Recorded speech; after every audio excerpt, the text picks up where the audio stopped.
Cross piece வச்சு எப்படி neck தைக்கலாம் அப்படின்னு பார்க்கலாம். கிராஸ் பீஸை ஃபுல்லாமே கட் பண்ணி நான் ஜாயின் பண்ணி வச்சுட்டேன்.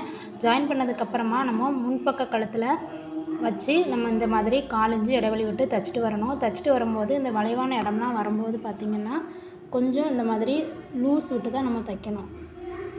நம்ம இழுத்து பிடிச்சி தைச்சோம் அப்படின்னா அந்த ரவுண்ட் ஷேப் வந்து கரெக்டாக வராது. இந்த மாதிரி துணியை கொஞ்சம் லூஸாக விட்டு நம்ம வந்து தைச்சிட்டு வரணும். அதே மாதிரியே வந்து ரவுண்டு எங்கெல்லாம் வளைவுலாம் திரும்புதோ அந்த வளைவு எல்லாத்துலேயுமே நம்ம தைக்கும்போது லூஸ் விட்டு தைக்கணும். இப்போ நம்ம இது ஸ்ட்ரைட்டாக இருக்கிறதுனால இங்கே நம்ம லூஸ் விட வேண்டிய அவசியம் இல்லை. இப்படியே நேராக வந்து தைச்சிக்கலாம். இதுவே வளைவு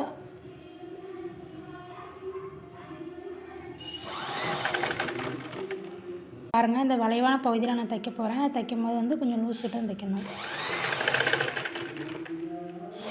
இழுத்து பிடிக்காமல் இந்த மாதிரி கொஞ்சம் லூஸாக விட்டு தைங்க. கிராஸ் பீஸ் தைக்கும்போது 1 இன்ச்சு நம்ம நிறுத்தி தைக்கணும்.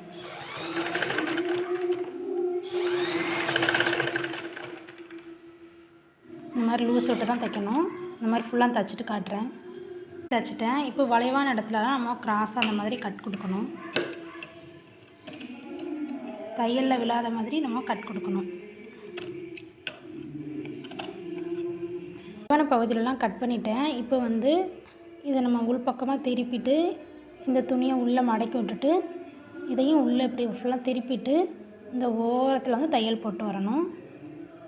தச்சாச்சு. பின்னாடி திருப்பி பார்த்தோன்னா எக்ஸ்ட்ரா வந்து துணி கொஞ்சம் இருக்கும். கம்மியாக இருந்துச்சு அப்படின்னா நம்ம கட் பண்ண வேண்டாம். கொஞ்சம் நிறையவே இருந்துச்சு அப்படின்னா இந்த இடத்துலலாம் பார்த்திங்கன்னா கொஞ்சம் நிறைய இருக்குது. இதை வந்து நம்ம கட் பண்ணிடணும். கட் பண்ணும்போது கீழே உள்ள ப்ளவுஸ் கிளாத்தில் படாமல் நம்ம இதை மட்டும் கட் பண்ணணும். கட் பண்ணிவிட்டு காட்டுறேன். பண்ணியாச்சு. இப்போ என்ன பண்ணணும் அப்படின்னா இதை அப்படியே உள்பக்கமாக திருப்பி நம்ம இதுக்கு மேலே ஒரு தையல் போட்டு வரணும். உள்பக்கமாக அப்படியே ஃபுல்லாமே திருப்பணும் அப்படின்னா அது திரும்பிடும்.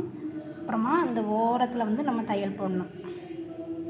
அந்த ஓரத்தில் தையல் போட்டோமா இதுக்கப்புறமா இந்த சைடு ஒரு 4 இன்ச்சு தள்ளி நம்ம ஒரு தையல் போட்டோம் அப்படின்னா கிராஸ் பீஸ் வந்து தைச்சி முடிச்சாச்சு. இப்போ நான் தையல் போட்டுட்டு உங்கள்கிட்ட காட்டுறேன் எப்படி நீட்டாக ஃபினிஷிங்காக இருக்குது அப்படின்ட்டு.